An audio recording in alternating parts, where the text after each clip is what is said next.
Bonjour, chers amis auditeurs et auditrices. C'est Hervé Chesville à l'antenne, toujours heureux de vous retrouver, comme chaque semaine, pour Panorama Info.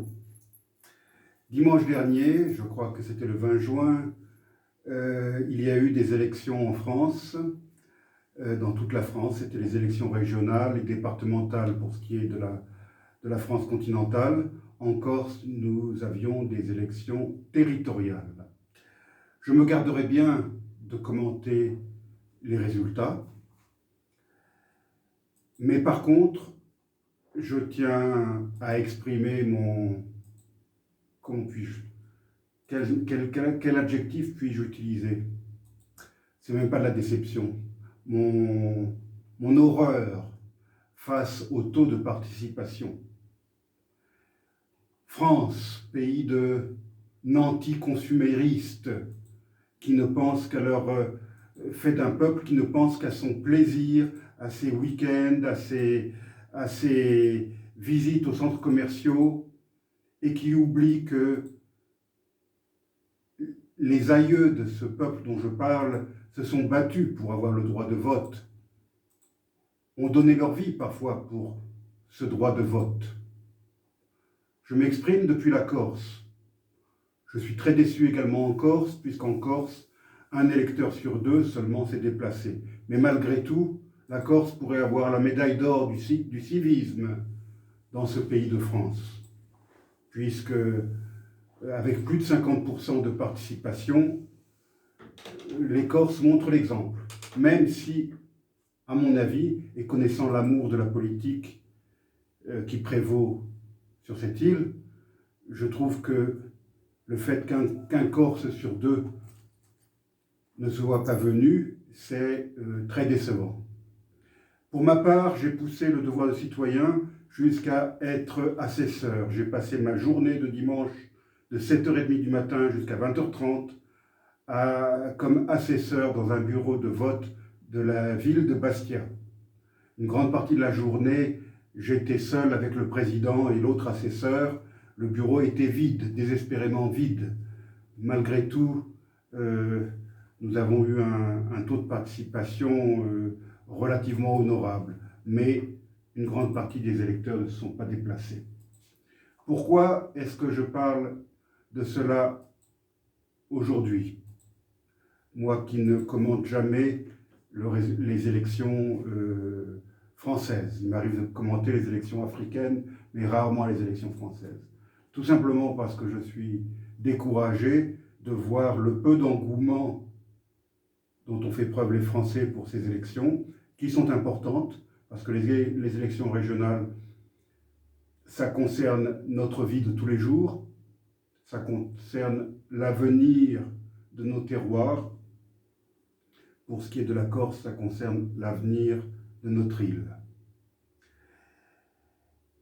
Pourquoi est-ce que j'en parle aujourd'hui? Tout simplement parce que je vais parler d'un pays, la Birmanie, où le peuple s'est battu pour pouvoir voter, et le peuple se bat encore à l'heure où je parle pour que son vote soit respecté. En novembre dernier, il y a eu les élections générales qui ont donné une grande victoire à la Ligue nationale pour la démocratie de Madame Aung San Suu Kyi. Et le 1er février dernier, il y a eu un coup d'État militaire qui a mis fin à cette parenthèse démocratique qu'a connue le peuple birman, à ce printemps de démocratie. J'ai donc voulu associer ces deux événements, des élections qui en France n'intéressent personne, ou presque, et des élections qui en Birmanie ont eu lieu, mais dont le résultat a été bafoué par un groupe de militaires corrompus, narcotrafiquants, qui s'enrichit du trafic de l'opium, du trafic des pierres précieuses, et avec lesquels, malgré tout, on continue à faire affaire. Total, qui est la compagnie qui exploite le gaz birman, continue à exploiter le gaz birman, à gagner beaucoup d'argent et à reverser des dividendes à la junte au pouvoir. J'ai eu une pensée particulière pour la Birmanie le 19 juin dernier, puisque c'est le jour où Mme Aung San Suu Kyi a eu 76 ans.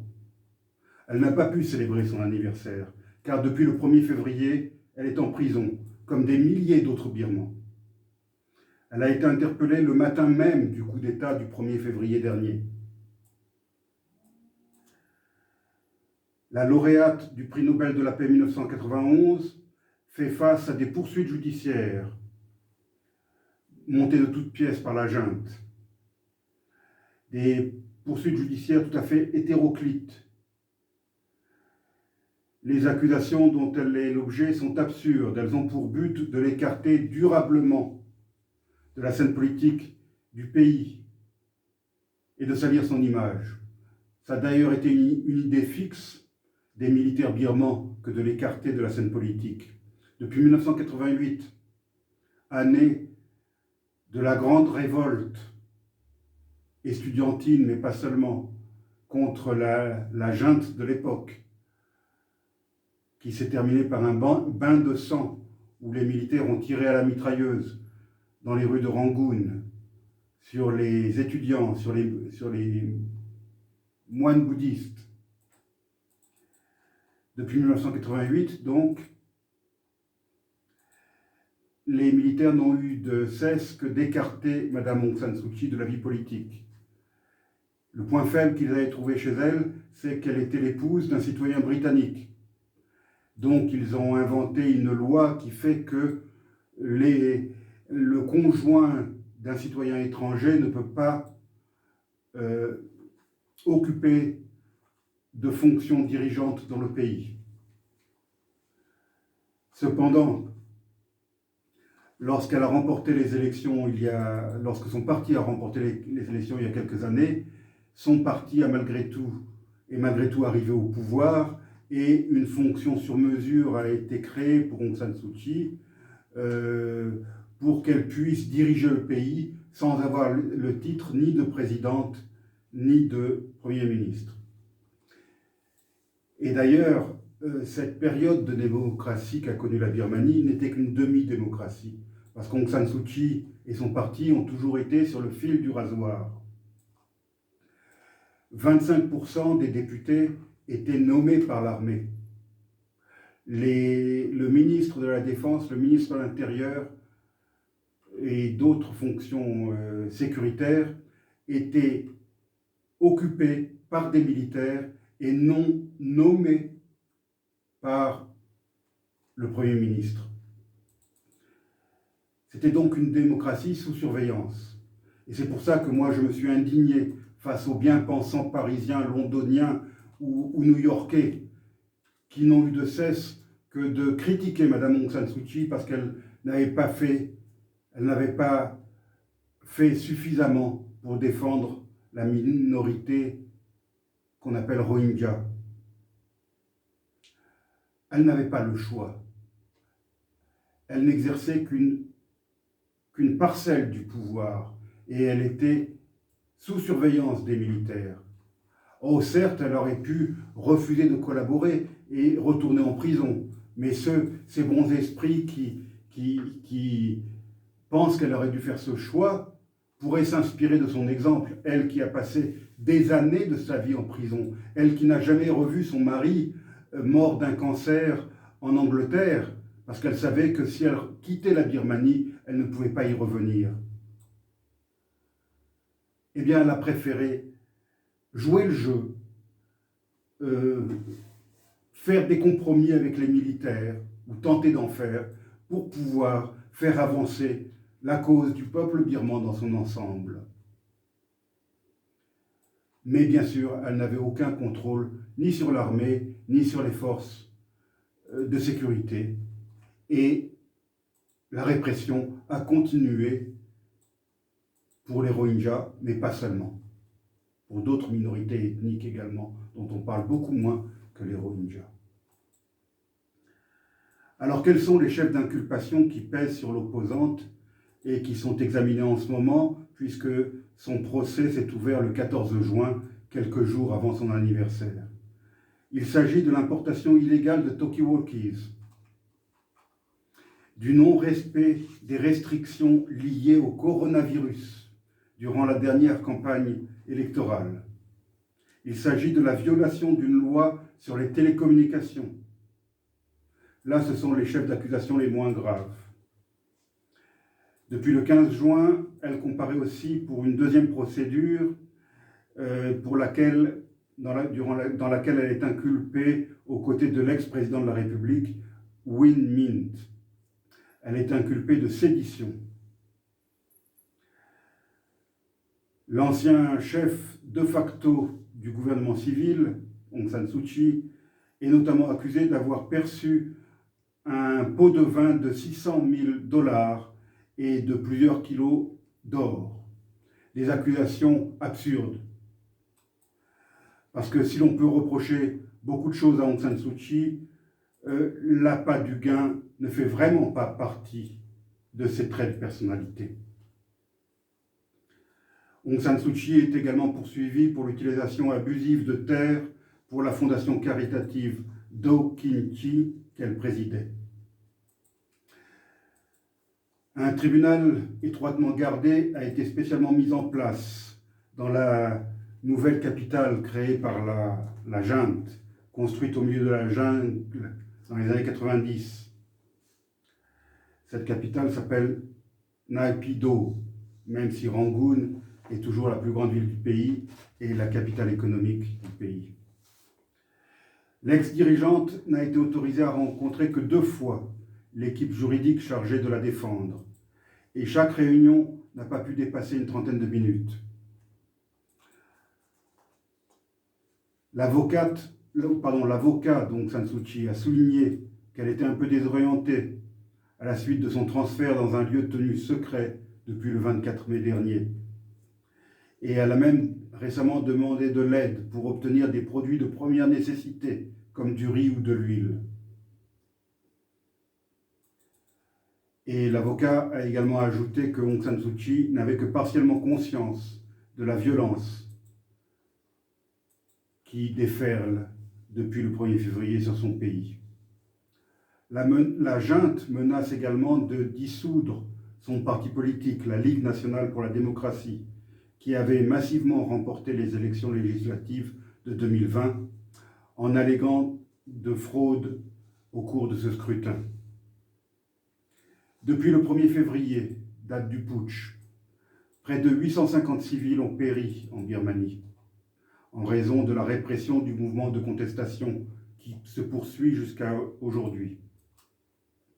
Parce que si l'on a parlé de la Birmanie dans les jours qui ont suivi le putsch, aujourd'hui, nos grands médias n'en parlent plus. Or, la répression continue et la contestation se poursuit. Près de 5 mois après le coup d'État en Birmanie, le mouvement de désobéissance civile se poursuit. Mais la situation commence à peser sur des centaines de milliers de Birmans qui ont perdu leur emploi. Par ailleurs, les minorités birmanes se sont à nouveau soulevées contre le pouvoir militaire. Et de nombreux combats ont eu lieu dans les zones périphériques du pays. Ces combats ont contraint environ 100 000 personnes à fuir leur domicile dans l'est de l'état de Kaya, près de la frontière thaïlandaise.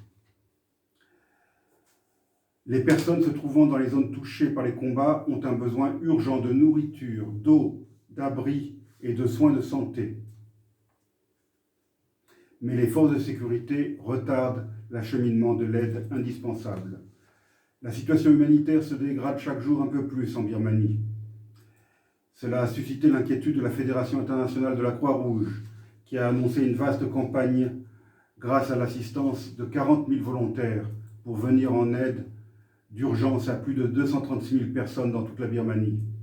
Une annonce qui a été faite après que le président de l'organisation, Peter Maurer, a réussi à rencontrer la semaine dernière le chef de la junte, Min Aung Hlaing, auquel il a demandé un accès humanitaire accru aux populations vulnérables.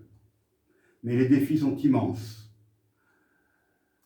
comme l'explique le chef de la délégation de la Fédération internationale de la Croix-Rouge en Birmanie. La Birmanie est le pays le plus pauvre d'Asie du Sud-Est, et avant le 1er février, il y avait déjà plus d'1 million de personnes qui avaient besoin d'une aide humanitaire, surtout dans les régions en proie à des violences et à des conflits armés. Mais depuis le 1er février, les violences et les besoins humanitaires se sont propagés à travers tout le pays, explique-t-il. Nous avons aussi constaté des migrations de populations depuis les zones urbaines vers les zones rurales, ce qui représente pour nous un défi supplémentaire pour subvenir à tous ces besoins. L'an dernier, il y a eu l'épidémie de Covid-19 qui a fait perdre leur emploi à beaucoup de gens. Cette année, il y a eu le mouvement de désobéissance civile, la fermeture de nombreuses usines et des violences qui ont mis davantage de gens dans la difficulté en termes de nourriture ou de besoins sanitaires. Le système bancaire a été également affecté. 80% des hôpitaux ne fonctionnent pas correctement. Et puis, nous sommes en juin, nous allons entrer dans la saison des moussons, c'est-à-dire des fortes pluies qui provoquent chaque année, entre juillet et octobre, d'importantes inondations dans tout le pays et des déplacés internes. Donc la Fédération de la Croix-Rouge de Birmanie craint que la mousson entraîne des besoins humanitaires supplémentaires. L'économie nationale et le système bancaire de la Birmanie sont paralysés depuis la prise de pouvoir par l'armée lors du putsch du 1er février. Des grèves et des fermetures d'usines ont entraîné la perte de moyens de subsistance. Des fonctionnaires ont également été suspendus ou licenciés parce qu'ils avaient participé à des manifestations. Les denrées alimentaires ont connu de fortes hausses. Les chaînes d'approvisionnement ont été perturbées en raison de la flambée du prix de l'essence, de la limitation du retrait des liquidités dans les banques. Et cette crise risque de s'inscrire dans la durée. Pendant ce temps, Min Aung Hlaing, le général qui dirige la junte, est arrivé à Moscou dimanche 20 juin pour une visite de plusieurs jours à l'invitation du ministre russe de la Défense. C'est la deuxième fois seulement depuis le coup d'État en Birmanie que Min Aung Hlaing effectue un déplacement officiel à l'étranger. La Russie avait déjà marqué un soutien très clair à la junte birmane en envoyant à Rangoon son vice-ministre de la Défense. C'était en mars dernier, au beau milieu de la répression des manifestations pro-démocratie. Cette visite du chef de la junte à Moscou en est une nouvelle illustration. La Russie se range résolument du côté des militaires qui se sont emparés du pouvoir en Birmanie. Illustration d'autant plus éclatante qu'elle intervient quelques jours après le vote par l'Assemblée générale des Nations unies d'une résolution demandant aux pays membres de mettre fin à l'afflux d'armes vers ce pays, vote pour lequel la Russie a préféré s'abstenir. Min Aung Hlaing a été invité à Moscou par le ministère russe de la Défense. Selon l'agence Interfax, citant le porte-parole du Kremlin, Dmitry Peskov, le président Vladimir Poutine n'a pas prévu de rencontrer Min Aung Hlaing. Cette visite est cependant dénoncée par les associations de défense des droits de l'homme. Elles estiment que la poursuite de relations bilatérales et des contrats d'armement entre les deux pays contribue à légitimer la junte. La Russie insiste pour sa part sur sa relation de longue date avec la Birmanie et elle a assuré en mars être profondément préoccupée par le nombre croissant de morts signalés dans le cadre de la répression contre les manifestants en Birmanie. Les liens en matière de sécurité entre la Birmanie et la Russie se sont renforcés ces dernières années. Moscou propose une formation militaire et des bourses universitaires à des milliers de soldats birmans et elle vend des armes à la Birmanie. La Russie est un partenaire traditionnel de la Birmanie sur le plan de la coopération militaire et elle est aujourd'hui son deuxième fournisseur d'armes, juste derrière la Chine. Depuis 1999, selon l'Institut international de recherche sur la paix de Stockholm, la Russie a vendu pour 1,5 milliard de dollars d'armement à la Birmanie contre 1,6 milliard pour la Chine. La Birmanie et la Russie se sont engagées lundi dernier à renforcer leur coopération en matière de sécurité et dans d'autres domaines à l'occasion d'une rencontre entre le chef de la junte et le secrétaire du Conseil de sécurité russe, Nikolai Patrouchev. Avec le coup d'État perpétré contre Aung San Suu Kyi, Moscou espère donc accroître sa présence en Birmanie et par ce biais en Asie du Sud-Est. Le chef de la junte birmane n'y voit assurément aucun inconvénient, car les bonnes manières de la Russie lui permettent non seulement de sortir de son isolement international, mais aussi d'échapper à un tête-à-tête étouffant avec la Chine, l'une des rares puissances avec la Russie à ne pas avoir condamné le coup d'État. Quelques mots peut-être pour finir, pour rappeler ce qu'est la Birmanie. La Birmanie, c'est un très grand pays, plus grand que la France, avec 676 000 km². C'est un pays pratiquement aussi peuplé que la France, avec 56,5 millions d'habitants. C'est le plus vaste pays d'Asie du Sud-Est. C'est un pays indépendant depuis 1948 qui n'a connu que des dictatures depuis 1962, des dictatures militaires et des dictatures de, je dirais, narcotrafiquants. C'est en novembre 2015 que le parti d'Aung San Suu Kyi, la Ligue nationale pour la démocratie, a remporté les élections. Mais la Birmanie est victime de sa géographie. N'oublions pas qu'elle partage 2185 km de frontières avec la Chine. Et pour la Chine, la Birmanie est un moyen d'atteindre l'océan Indien qui lui permettrait de contourner la mer de Chine et le détroit de Malacca pour ses exportations et importations. Elle partage également 1800 km de frontières avec la Thaïlande, lequel pays est également dirigé par une junte militaire et qui n'a rien fait pour protester contre la prise de pouvoir des militaires le 1er février dernier en Birmanie. Je rappelle que la Thaïlande importe 80% du gaz birman. La majorité de la population birmane vit dans la plaine centrale du pays, qui est traversée par le grand fleuve Irrawaddy, long de 2170 km, dont les sources se trouvent en Himalaya, dans les confins tibétains. Ce fleuve, l'Irrawaddy, est le principal axe du pays. C'est un peu le Nil de la Birmanie. Et cette grande vallée de l'Irrawaddy est entourée de régions montagneuses, couvertes de forêts. La Birmanie est bien sûr peuplée de Birmans, mais il y a plusieurs sortes de Birmans. Il y a ce qu'on appelle les Bamas, qui sont des Birmans de langue birmane, qui dominent, je dirais, le pays.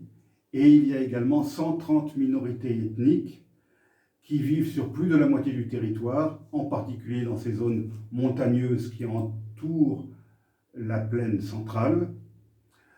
Et quand je dis montagneux, je veux vraiment dire montagneux, puisque le point culminant de la Birmanie, le Kakabor Razi, culmine à 5881 mètres au-dessus de la mer. Ces 130 minorités ethniques sont divisées en 5 principaux groupes.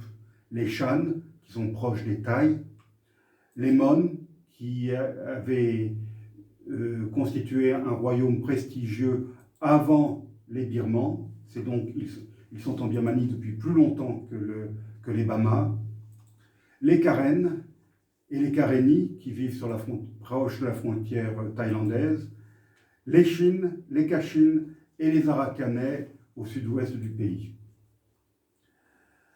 La ville principale de la Birmanie, c'est Rangoon, avec une immense métropole de 8,5 millions d'habitants sur le fleuve Yangon, à 30 km au nord de la mer des Andamans, c'est-à-dire de l'océan Indien. La seconde ville, c'est Mandalay, siège de l'ancien royaume de Birmanie, au nord du pays, avec 2,5 millions d'habitants. La nouvelle capitale du pays, créée de toutes pièces au milieu de la jungle par la junte birmane, c'est Naypyidaw, qui est la capitale depuis 2005 et qui a 1,3 million d'habitants. Alors, je rappelle que la Birmanie, c'est le pays des pierres précieuses, rubis, saphirs, jade. 90% des rubis du monde viennent de Birmanie. C'est le premier producteur mondial de jade. Et c'est également un des pays les plus corrompus au monde, 176e sur 178, d'après l'index de Transparency International. Le pavot rapporte plus que toutes les autres exportations réunies. Et enfin, c'est un gros producteur de gaz, j'en ai parlé, grâce à Total. Pour terminer, et afin de rendre hommage au peuple birman et à Madame Aung San Suu Kyi, je voudrais vous faire écouter l'hymne de la révolte birmane. C'était l'hymne des étudiants en 1988. C'est à nouveau l'hymne de la contestation depuis le 1er février 2021. Il s'appelle Kaba Makabu, et je vous propose donc de l'écouter en vous disant à la semaine prochaine.